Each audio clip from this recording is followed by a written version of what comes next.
ओम उमा महेश्वराय नमः।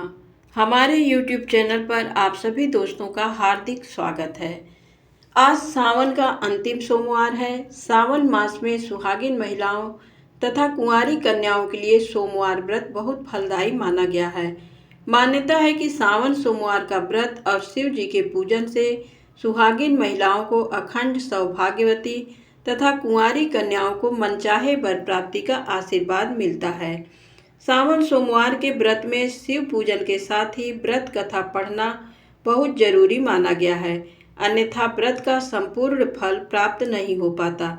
आइए जानते हैं सावन सोमवार व्रत कथा। प्राचीन समय में किसी शहर में एक धनवान साहूकार रहता था। उसके घर में किसी चीज की कमी नहीं थी, सिवाय इसके कि वह संतानहीन था। पुत्र प्राप्ति की इच्छा से साहूकार हर सोमवार को व्रत रखता तथा भगवान शिव और माता पार्वती की विधि विधान से पूजा करता था। उसकी पूजा से प्रसन्न होकर माता पार्वती ने भगवान शिव से साहूकार की इच्छा पूरी करने का आग्रह किया। भगवान शिव ने पार्वती जी से कहा कि इस संसार में सबको अपने भाग्य के अनुसार ही मिलता है, लेकिन माता पार्वती ने साहूकार की पूजा और भक्ति से प्रसन्न होकर उसकी मनोकामना पूर्ण करने के लिए शिव जी से आग्रह किया। माता पार्वती के बार बार कहने पर शंकर जी ने साहूकार को पुत्र प्राप्ति का आशीर्वाद तो दे दिया, लेकिन साथ ही ये भी कहा कि साहूकार का पुत्र केवल 12 वर्षों तक का जीवित रहेगा।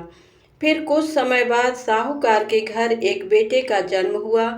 पुत्र के 11 साल के होने के बाद साहूकार ने उसे पढ़ने के लिए मामा के साथ काशी भेज दिया। साहूकार ने अपने बेटे को खूब सारा धन भी दिया और कहा कि रास्ते में ब्राह्मणों को भोजन दक्षिणा देना और यज्ञ कराते हुए जाना। अपने पिताजी की आज्ञा का मान रखते हुए साहूकार का बेटा और मामा रास्ते में यज्ञ कराते हुए और ब्राह्मणों को दान देते हुए काशी के लिए चल दिए। इस बीच एक नगर में किसी राजा की कन्या का विवाह हो रहा था, लेकिन राजकुमारी का विवाह जिस राजकुमार से हो रहा था वह आंखों से काना था। इस बात को छुपाने के लिए राजकुमार के पिता ने साहूकार के बेटे को दूल्हा बनाकर राजकुमारी से उसका विवाह करवा दिया। लेकिन साहूकार का पुत्र ईमानदार था और इसलिए उसने राजकुमारी को सच बताने के लिए उसके दुपट्टे की पल्ले पर सच लिख दिया कि तुम्हारा विवाह मेरे साथ हुआ है और जिस राजकुमार के साथ तुम्हें भेजा जाएगा वह आंखों से काना है। तत्पश्चात राजकुमारी को जब इस बात का पता चला तो उसने अपने माता पिता को सब सच बता दिया। इसके बाद साहूकार का बेटा और मामा काशी पहुंच गए और वहां जाकर यज्ञ किया। उस दिन साहूकार के पुत्र की आयु की 12 वर्ष हो चुकी थी। भोले जी के वरदान के अनुसार उसी दिन उसकी मृत्यु भी हो गई। अपने भांजे की मृत्यु के शोक में मामा विलाप करने लगा। तभी वहां से शंकर भगवान और माता पार्वती गुजर रहे थे। तब उन्होंने देखा कि वह उसी साहूकार का बेटा था जिसे उन्होंने 12 साल की आयु तक जीने का वरदान दिया था।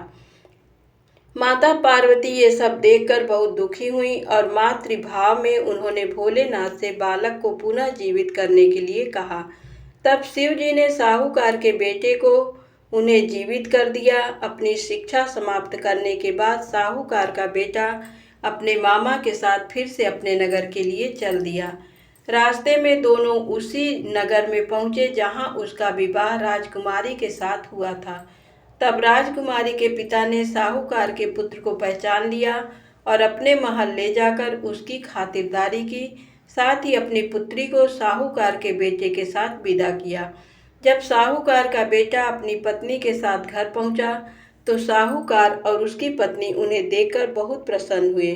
उसी रात साहूकार के सपने में आकर भगवान शिव ने कहा कि मैंने तुम्हारे सोमवार के व्रत और कथा सुनने से प्रसन्न होकर तुम्हारे पुत्र को दीर्घायु का वरदान दिया है। तभी से मान्यता है कि जो भक्त सावन सोमवार व्रत करता है और साथ में कथा सुनता या पढ़ता है उसकी सभी मनोकामनाएं पूर्ण होती हैं। धन्यवाद।